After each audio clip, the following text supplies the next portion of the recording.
जी। संगत के ये वचन सभी संतों ने श्रवण भी किए और जीवन में ये वचनों को उतारने का प्रयत्न ये लगातार ही चल रहा होता है। और कैसे ये भाव मन के कि इस जीवन में एक भक्ति से हर पल को जिया जाए, इस निरंकार के ऊपर आधारित जीवन कर लें और अपने आप ये एक डे बाय डे जो भी रूटीन है वो अपने आप होती ही जाएगी। कैसे हम अपनी ऊपर गलतियों के ऊपर केंद्रित रह के खुद को बदलने का भाव रखते हैं,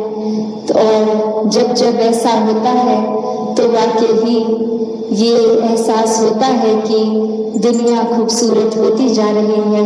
क्योंकि हम अपनी कमियों को सुधार रहे हैं, हम खुद को सुधार रहे हैं। और ऐसे ही गलतियों को संत मति के जो होते हैं वो तो इंटरनलाइज कर लेते हैं, वो खुद अपने अंदर झांक के कि कहाँ खड़ी है, कहाँ एक चूक हो रही है, किस तरह ये एक महात्माओं के संतों के वचनों से जीवन को सुधार लेते हैं। पर जिनके एक संतमति नहीं है, एक अपने मन के अनुसार मनमति पे चलते हैं, वो फिर एक अपनी कमी को भी एक्सटर्नलाइज करते हैं, बाहर कोई और कारण ढूंढते हैं कि कुछ अगर हमने गलत किया है तो कोई कारण है, अगर हमें गुस्सा आया है तो किसी ने दिलाया है इसलिए आया है। ऐसे भावों को अपना लेते हैं कि हमने किसी से बुरी भाषा गाली गलौज इसलिए की क्योंकि दूसरे ने पहल कर दी, दूसरे ने मजबूर कर दिया बोलने को। जबकि सोचा जाए तो ये हमारे शब्द, हमारी सोच हमारे होठों से जब निकल रही है तो उसमें किसी और का योगदान नहीं, बस ये हमारी ऊपर ही है कि हम उस समय निराकार को भुला बैठे हैं तो एक सब कुछ नेगेटिव ट्रैक पे ही रहेगा। और जब ये एहसास में है, एक सोच यही कि मानव है तो मानवीय गुणों को ही दर्शाएं, तो फिर एक शब्द भी कठोर नहीं निकलेंगे, एक सोच ये नहीं बनेगी कि किसी ने मेरा नुकसान किया है तो उसका भी नुकसान हो। ये हर एक के भले की भावना, ये कामना कि हर एक का सुधार भी होता जाए, एक मन में बदलाव भी आता जाए। तो संतों ने तो ऐसी ही बात हमेशा सिखाई है, वरना फिर ये माया में दुनिया के रास्ते तो ऐसे होते हैं जो सब कमियां हमारी भी किसी और को कारण बना बैठते हैं हम, कि किसी और वजह से, कोई परिस्थिति की वजह से, कोई इंसान की वजह से आज ये हाल है हमारा। तो ऐसी ही एक कहानी भी है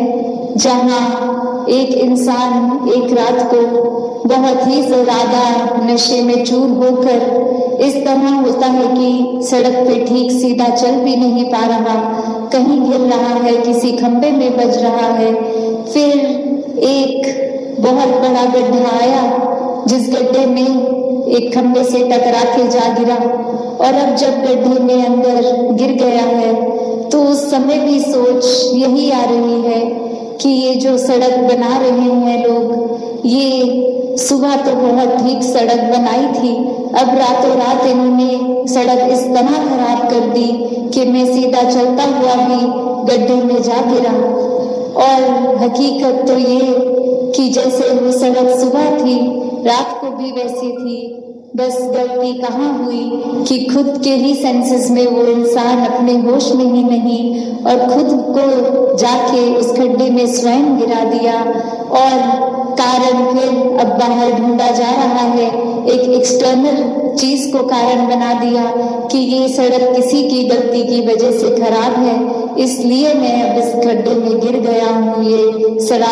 खराब सड़क का नतीजा है। तो बात ये नहीं सोच रहा कि कैसे एक अल्कोहल की वजह से मेरा ये एक होश उड़ गए और मैं अपने सही मार्ग से एक डिविएट हो गया, एक हिल गया, एक रास्ता मेरा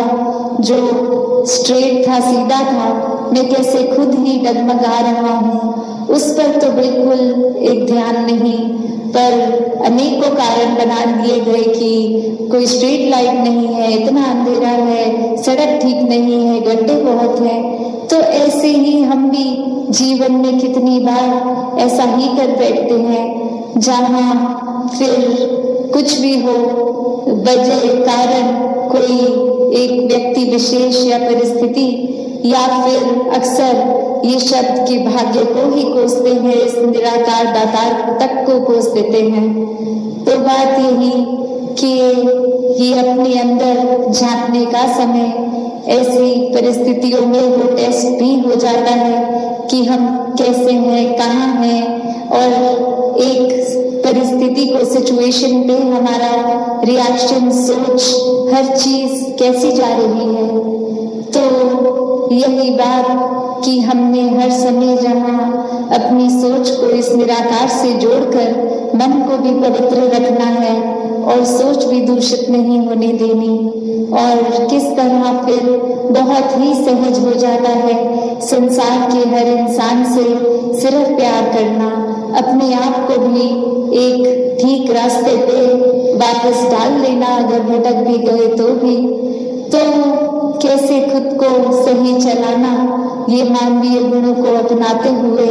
तभी संभव है जब हर पल ये हाथ इस